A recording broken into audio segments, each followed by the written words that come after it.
सद्गुरुवे नमः। वंदो गुरुपद कंज कृपा सिंधु नर रूप हरि महामोह तम पुंज जासु वचन रवि कर निकर। श्रद्धेय महानुभावों,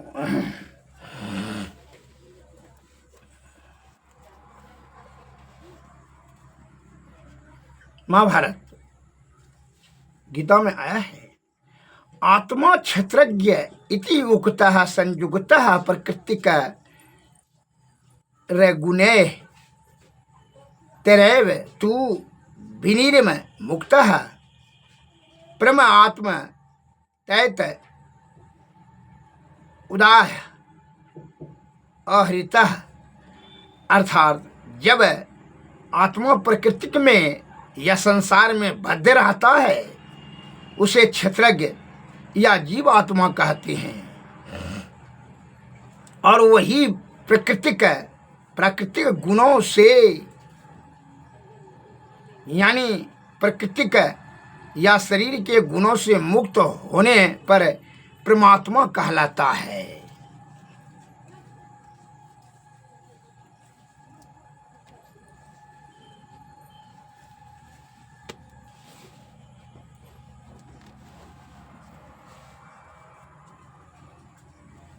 आत्मा और परमात्मा का अस्तित्व है। उपनिषद में एक कथा आई है कि किसी समय एक ऋषि अपने विद्वान पुत्र से ब्रह्म ज्ञान की कुछ बातें कही, यथा दिव्यो हुया मूर्तः पुरुषः सबाह अभ्यंतरो हुजा अपरानो हुया माना शुभ्रो हुया अक्षरता परतः परः। अर्थात वह अक्षर ब्रह्म निश्चय ही दिव्य अमूर्त पुरुष बाहर भीतर विद्यमान अजन्मा अपरान मनोहीन विशुद्ध एवं कार्य वर्ग की अपेक्षा अक्षर अव्याकृत प्रकृति से भी उत्कृष्ट हैं।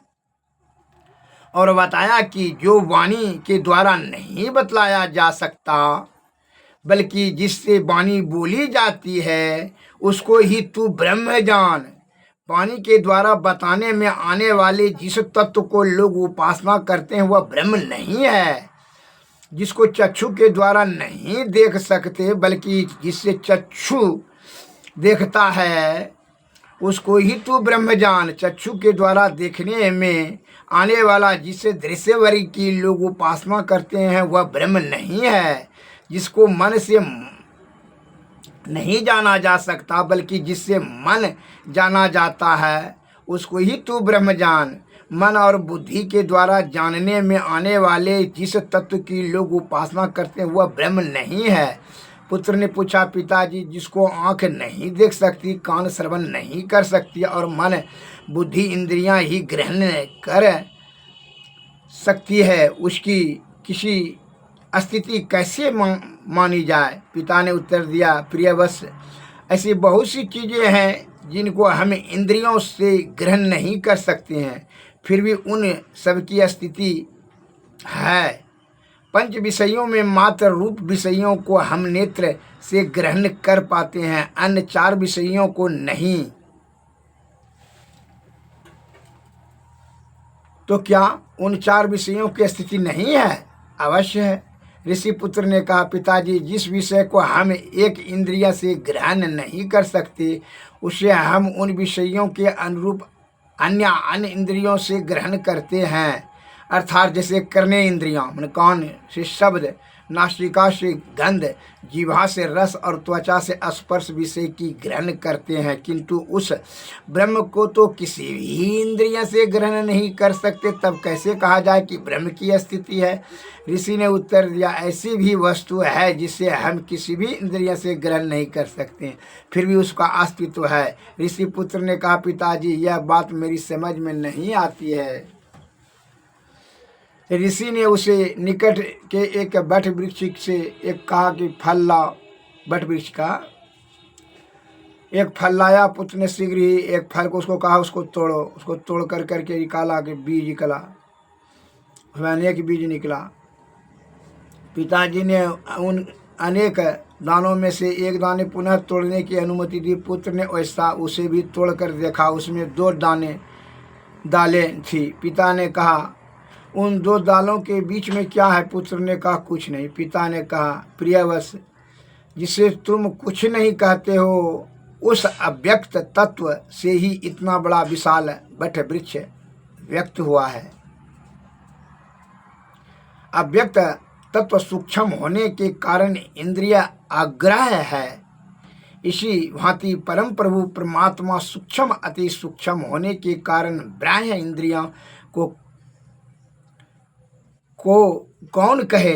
अंतर इंद्रियां मन बुद्धि चित्त और अहंकार से भी ग्रहण होने योग्य नहीं है। इसलिए कहा गया है, यतो वाचो निर्बंधते अपर्याप्य मनसा सह सांडिल्यो उपनिषद तथा च ना चक्षुषा गृह्यते नापि वचा मुंडकोपनिषद में। ऋषि पुत्र ने जिज्ञासा कि पिताजी, जब हम उस ब्रह्म को बाह्य व अंतः किसी भी इंद्रिय से ग्रहण नहीं कर सकते, तब तो उसे अपर्याप्त ही कहना चाहिए। ऋषि ने समझाया, पुत्र, ऐसी बात नहीं है। जैसे एक एक विषय को ग्रहण करने के लिए एक एक इंद्रिय नियुक्त है और एक इंद्रिय का विषय दूसरी इंद्रिय ग्रहण नहीं कर सकते, इसी भांति परम प्रभु विशेष सर्वेश्वर की प्रत्यक्षता चेतन आत्मा ही कर सकती है। अतएव सर्वप्रथम तुम स्वयं अपने को जानो, कौन हो? इंद्रियों से परे मन है और मन से भी बुद्धि श्रेष्ठ है। बुद्धि से महत्व तत्व बढ़कर है और महत्व से अव्यक्त उत्तम है। अव्यक्त से भी पुरुष श्रेष्ठ है और जो व्यापक तथा अलिंग है, जिसे जान करके मनुष्य मृत्यु के मुख से छूटकर अमृतत्व को प्राप्त करता है। तुम इसी उत्तम पुरुष पुरुषोत्तम के अभिन्न अंश हो। ईश्वर अंश, जीव अविनाशी, चेतन अमल, सहज सुख राशि। उस प्रभु की प्राप्त करने की में मात्र तुम चेतन आत्मा सामर्थ्य हो, अन्य कोई कुछ नहीं। ऋषि पुत्र ने सशंकित स्वर में कहा, पिताजी, मुझे इसमें भी संदेह है कि जीवात्मा सर्वेश्वर का अभिन्न अंश है। ईश्वर में तो महती शक्ति है, किंतु जीवात्मा में तो उस शक्ति की कुछ भी अभिव्यक्ति नहीं होती है। जिस प्रकार अग्नि में दाहक शक्ति होती है तो उसके कणिका मात्र से भी जलाने की क्षमता होती है, उसी भांति यदि ईश्वर में सृजन, पालन और प्रलय तीनों शक्तियां हैं तो चेतन आत्मा में भी तो उक्त गुण असंभव है, किंतु ऐसा प्रतीत नहीं होता। कैसे माना जा सकता है? चेतन आत्मा परमात्मा का अखंडित अंश है। ऋषि ने कहा, बस मेरे कमंडल में गंगा जल ले आओ, फिर मैं बताऊंगा। ऋषि पुत्र ने अविलंब गंगा जल लेकर पिता से सन्मुख उपस्थित किया और विनम्र होकर के निवेदन कि पिताजी, यह गंगा जल ग्रहण करें। ऋषि ने हाथ में कमंडल लेकर जल को देखते हुए विस्मित होकर, यह तो गंगा जल नहीं है, सामान्य जल है। पुत्र ने उत्तर दिया, निवेदन किया, पिताजी, आप मेरी बात पर विश्वास करिए, यह गंगोदक ही है।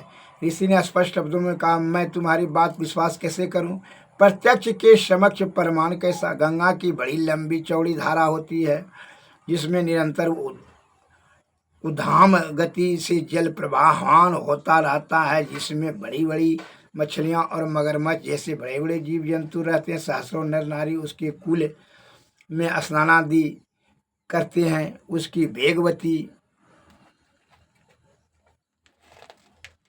धारा बड़े बड़े शहरों और को पल पल में विनष्ट करती है, किंतु इस जल पात्र में जल के में तो मुझे वर्णित गंगा जी का एक भी गुण गोचर नहीं होता, इसलिए गंगा जल कैसे कहा जाए? पुत्र ने विनीत स्वर में कहा, पिताजी, वह तो गंगा जी की महती धारा है और इस कमंडल में तो उसका अल्पांश मात्र है।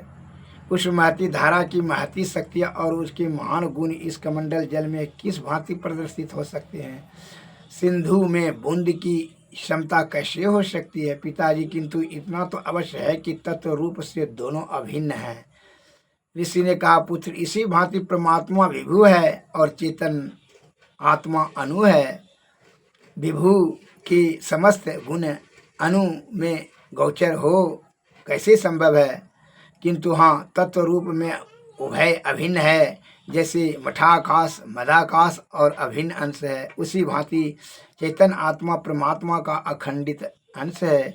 इसी चेतन आत्मा के द्वारा परम प्रभु सर्वेश्वर ग्रहणीय है। किंतु बात यह है कि यावत पर्यंत जीवात्मा शरीरों और इंद्रियों के संग रहता है, तावत जब तक पर्यंत उसे ब्रह्मा की प्रत्यक्ष अनुभूति नहीं हो पाती। इस हेतु आवश्यकता है कि उस प्रक्रिया की अभिज्ञता की जिससे चेतन आत्मा को शरीरों और उनके कारणों से पृथक किया जा सके। फिर तो वह स्वतः सूरदास जी के शब्दों में कहेगा, सूरदास जब यह मति आई वे दिन गए अलेखे, कह जाने दिनकर की महिमा अंध नयन बिनु देखे। सूरदास समझे कि यह गति मन ही मन मुस्काए, कहीं न जाए यह सुख की महिमा जो गूंगो गुर खाए।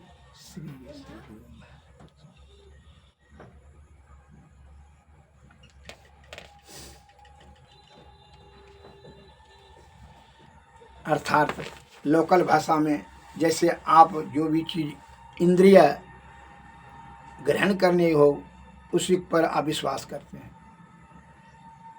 5 कर्म इंद्रियाँ, 5 ज्ञान इंद्रियाँ और 4 अंतःकरण इंद्रियाँ। लेकिन ईश्वर जो है इंद्रियातीत है, इंद्रियों के परे हैं, इसलिए कहते हैं इंद्रियातीत होकर के अंतर्मुखी अंतर साधना से ये जीव आत्मा ही परमात्मा की प्राप्ति कर सकता है, न कि आँख कान मन बुद्धि चित्त ये सब ने अहंकार ये सब ने नहीं। आप साधारण तौर पर मैं उदाहरण देता हूँ।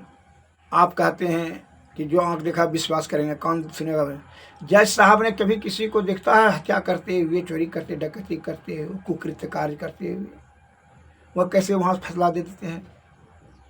शब्द से ही। आपने ये तार में जो है विद्युत है दौड़ रही है, आप देखते हैं, सुनते हैं? नहीं।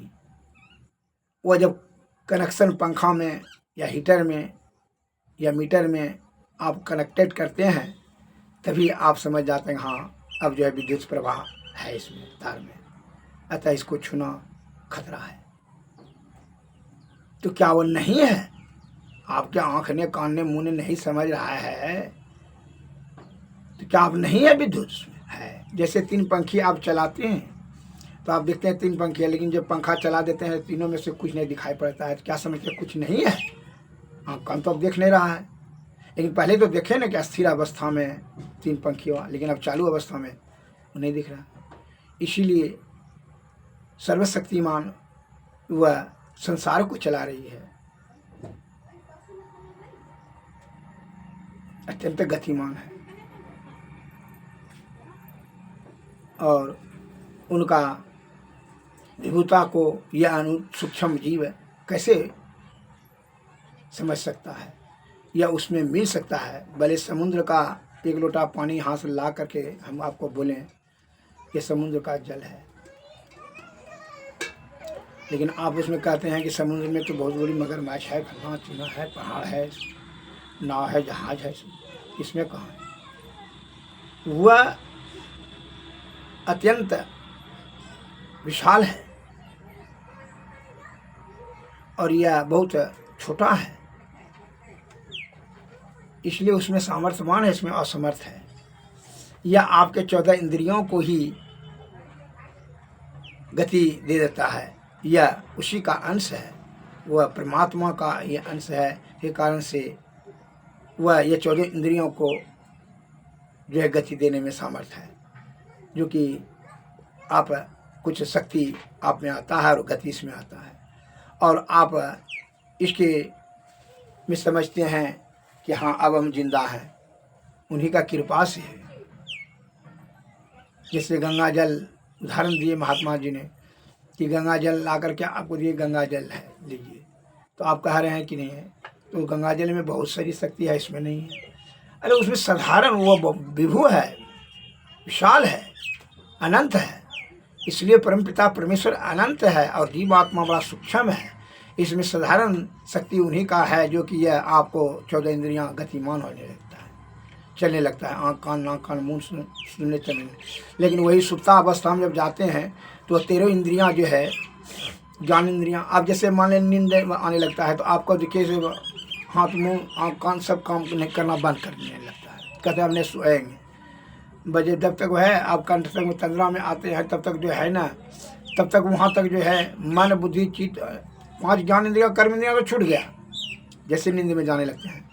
लेकिन कंठ तक स्वप्नावस्था तक में जो है वो रहता है मन बुद्धि चित्त और अहंकार। लेकिन जब हृदय कुंड नीचे में आता है जीवात्मा तो क्या होता है कि केवल चित्त रहता है और आत्मा और चित्त दोनों। इसलिए आप जब जागते हैं कहते हैं कि आज बहुत सुखपूर्वक सोए। आप कैसे जाने सो गए तो फिर कैसे सुख और दुख? इसीलिए कि चित्त उसके साथ में था और ये तीनों कंठ में ही छूट जाता है, मन अहंकार और बुद्धि छूट जाता है। एक सज्जन ने कहा कैसे? कैसे आप सोए जब जाते हैं तो क्या बुद्धि काम करता है आपका? आपका स्त्री पुत्र पुत्री क्या कर रहा है नहीं कर रहा है, क्या आवाज़ दे रहा है, कौन काम कर रहा है, क्या आप जानते हैं? नहीं जानते हैं। आँख खुला रहने पर भी, कान खुला रहने पर नाक सुना खुशबू बदबू होता है, आँख खुला रहने पर क्या दिखाई पड़ता है? कौन आपका खुला रहने पर क्या है वो नीचे हो गया। जब दोनों आँखों के बीच में आँखों में रहता है प्राण वायु तब आप इस संसार में आते हैं, तब ये 14 इंद्रियां आपका काम कार्यरत हो जाता है। तो ईश्वर का ही कृपा है।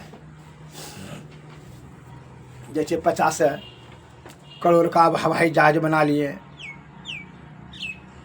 लेकिन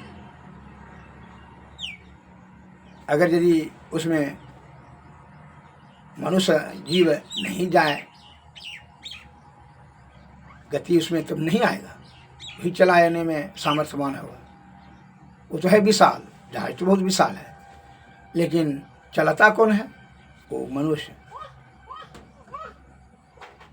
अपने तो मनुष्य को कौन चला रहा है? वो जीवात्मा। तो जीव आत्मा ही मालिक है। जीवात्मा निकल जाता है जिसको कहते हैं सब हो गया, लाश हो गया, जर जर हटाओ,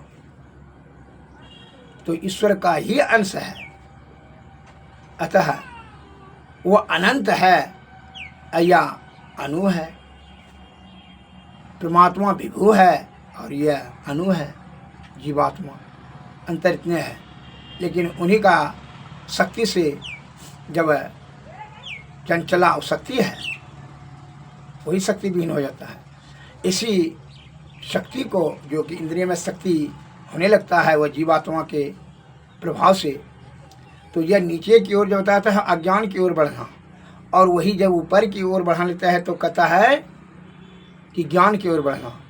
तो यहाँ जब बिंदु पर जब ये जीवात्मा जब यहाँ बिंदु पर अज्ञात चक्र पर स्थिर करता है और उसको सुषुम्ना नाड़ी में जो है बहुत बड़ा सांकरा गली है, सुषुम्ना नाड़ी में जब सूरज को ऊपर की ओर धकेलता है, तीनों पर्दों के पार जाता है, अंधकार प्रकाश शब्द मंडल के पार अनहद में जाता है। अनहद में जो शब्द होता है स्वयंभूत शब्द, वह स्वयंभूत शब्द उत्पन्न होने लगता है। वह जब वहाँ उत्पन्न हो जाएगा तो फिर यह जन्म मरण के चक्कर में जीवात्मा नहीं फंसेगा।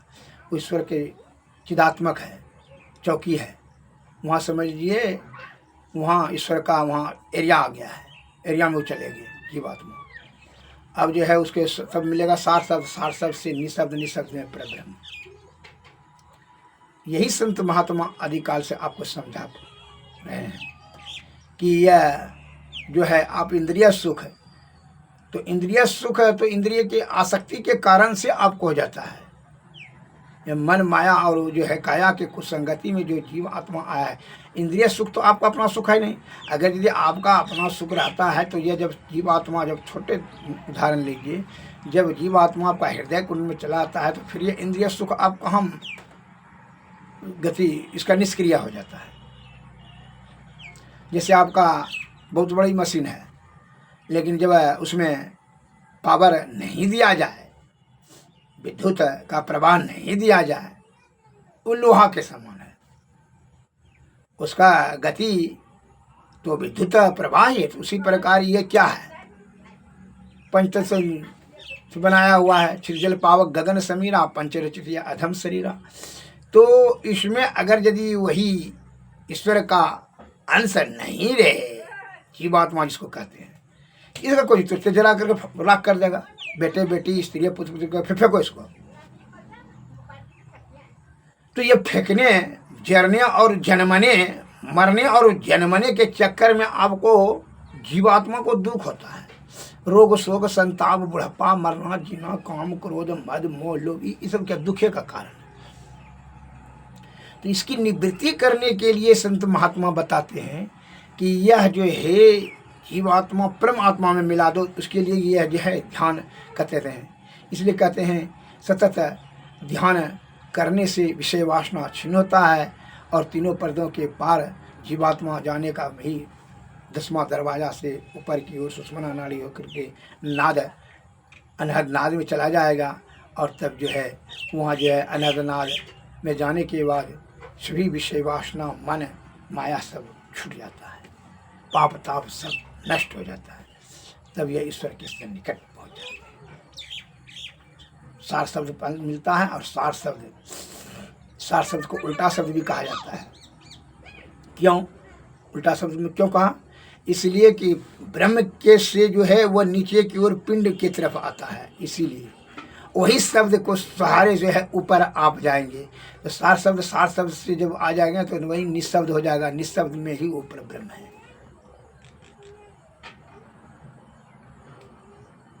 इसलिए रामायण में भी आप सुने होंगे उल्टा नाम जपे हनुमाना।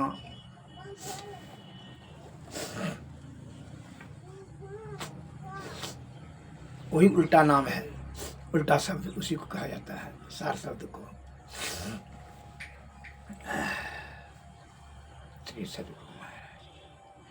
तो यह इसे दुर्गति से बचाने के लिए इंद्रिय सुख को अपना सुख समझना यही सबसे बड़ा भूल है, जिसके कारण से जीवात्मा की दुर्गति हो जाती है। फिर मरण जीवन के चक्कर में 84 लाख जोनि में भटकते रहता है, नाना प्रकार का दुख भोगते रहता है।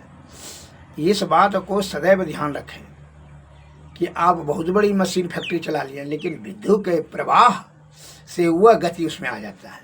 तो और विद्युत का प्रवाह वह जो कि अदृश्य है, देख नहीं सकता। आप देख सकते हैं बड़ा बड़ा मशीन तो देख रहे हैं, कहाँ देख रहे हैं, हाँ आटा पीस रहा है, लोहा का फैक्ट्री बना रहा है, धान कूट रहा है, इंजन चल रही है। तो विद्युत का जो है प्रवाह वही शक्ति है। उसी प्रकार जीवात्मा शक्ति है, उसी से ये 14 इंद्रियां आपका गति होता है।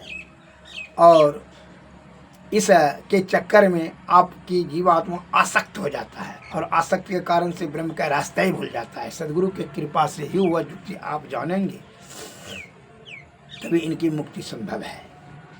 का विषय बड़ी बलवती होता है, विषय में आसक्ति हो जाती है इसकी कुसंगति के कारण से। मोटे तौर पर जान लीजिए कि किसी शराबी को अगर यदि नशा पीने का आदी हो जाता है, उससे छूटता नहीं है, जबकि उसको ज्ञान है कि घी दूध शहद शक्कर अमला इस समय बहुत शक्ति बढ़ता है, लेकिन अमल नहीं कर पाता, आदत से लगा। तो उसी प्रकार जो है जीव आत्मा जो है यह रास्ता भटक जाती है इंद्रिय और मन के कुसंगति में आकर के। अतः सदगुरु की कृपा से ही विषय का त्याग और सहज अवस्था होगा। का छल कपट प्रपंच से आप भरने दिए मस्तिष्क, और तो ब्रह्म तत्व का दर्शन संभव है। इसलिए उनके शरण में जाएं। इसलिए संत महात्मा कहते हैं कि ईश्वर क्या है? वही अव्यक्त अनादि अनंत अजय अज आदि प्रमातम, आदि मूल प्रमातम, जो ध्वनि प्रथम अस्फुटित पराधरा, जिनसे कहिए यस्फोट है सो है यस्फोट, वही उद्गीत वही ब्रह्मनाद शब्द ब्रह्म ओम, वही अति मधुर प्रणव ध्वनि धार, वही है प्रमात्म प्रतीक, वही प्रभु का ध्वनात्मक नाम, वही है सार शब्द सत शब्द, वही है सत चेतन अव्यक्त, वही व्यक्तों में व्यापक नाम, वही है सर्वव्याप निधन राम, वही सब कृषक हरि नाम, वही है परम प्रचंड निशक्ति वही है शिव सर कर हर नाम वही पुनि राम नाम है अगुण वही अकथ अगम पूर्ण काम वही स्वर व्यंजन रहित अघौस वही चेतन धवनि सिंधु अधौस वही है एक ओम सत नाम वही श्री सेवित प्रभु का नाम वही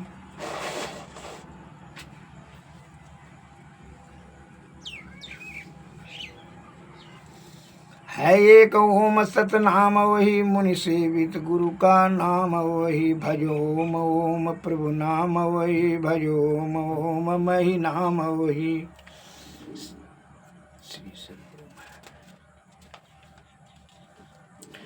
जो परम तत्व आदि अंत रहित असीम अजन्मा अगोचर सर्वव्यापक और सर्वव्यापकता के भी परे हैं उसे ही सर्वेश्वर सर्वाधार मानना चाहिए तथा अपरा जड़ और परा चेतन दोनों प्रकृतियों के पार में अगुण और सगुण पार अनादि अनंत स्वरूपी अपरंपार शक्ति युक्त देश कालातीत शब्दातीत नाम रूपातीत अद्वितीय मन बुद्धि और इंद्रियों के परे इस परम सत्ता पर यह सारा प्राकृतिक मंडल एक महान यंत्र की नाई परिचालित होता रहता है जो न व्यक्ति है न व्यक्त है जो माइक विस्तृत विहीन है जो अपने से बाहर कुछ भी अवकाश नहीं रखता जो परम सनातन परम पुरातन एवं सर्वप्रथम से विद्यमान है संत मत में उसे ही परम अध्यात्म पद व परम अध्यात्म स्वरूपी परम प्रभु सर्वेश्वर कुल मालिक मानते हैं। जीव आत्मा सर्वेश्वर का अभिन्न अंश है प्रकृति का आदि अंत सहित और सृजित है मायावध्य जीव आवागमन के चक्कर में पड़ा रहता है इस प्रकार रहना सब जीवों का दुख का कारण है इससे छुटकारा पाने के लिए सर्वेश्वर की भक्ति एकमात्र उपाय है।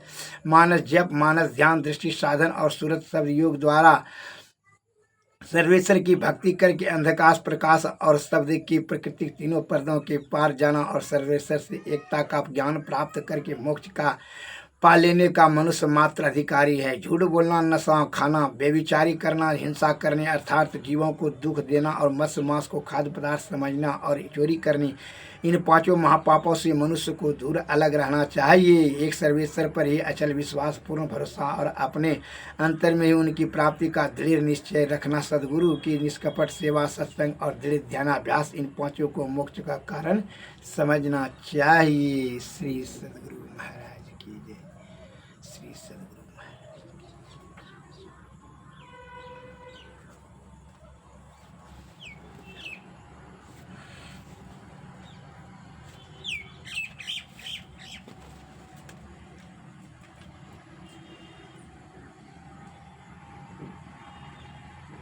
घटपट तिहु के पार में साईं वसे ही अंतरे जो मिलन को चाहता है चटपट से कर संग संतरे खटपट सभी मत मदमान को तजले गुरु के मंत्रे पूरे गुरु का मंत्र यही झटपट निरख अभियंतरे बंद कर पलकों को वो कर मन को छटपट यंतरे मध्य सुख मन बिंदु झल के लख ले वह से पंथरे घटपट तिहु के पार जाने का असल यही पंथ रे माया की लटपट सब छूटे यही राह सिके से कहे संत रे थिर हो के चल यही राह पर तम जोत तटपट यंतरे कर के धुन पट छट पीलो या टप के पावो कंतरे देवी साहब की हिदायत मान ले गुणवंतरे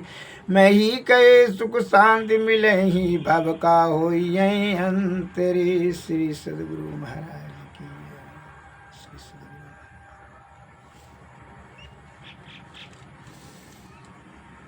आरती तन मंदिर में कीजिए दृष्टि जुगल कर शन मुख दीजिए चमकै बिंदु सूक्ष्म यति उजल ब्रह्म ज्योति अनुपम लख लीजिए जगमग जगमग रूप ब्रह्मंड निरखी निरखी ज्योति तज दीजिए शब्द सूरत अभ्यास सरल तर करि करि सार शब्द गही लीजिए ऐसी जुगति काया गढ़ त्यागी भव ब्रह्म भेद सकल मल छीजी भव खंडन यारति निर्मल करिमयी अमृत रस बीजी आरती तन मंदिर में कीजिए दृष्टि जुगल कर सन मुख दीजिए। श्री सद्गुरु महाराज की जय। श्री सद्गुरु नमस्कार। जय।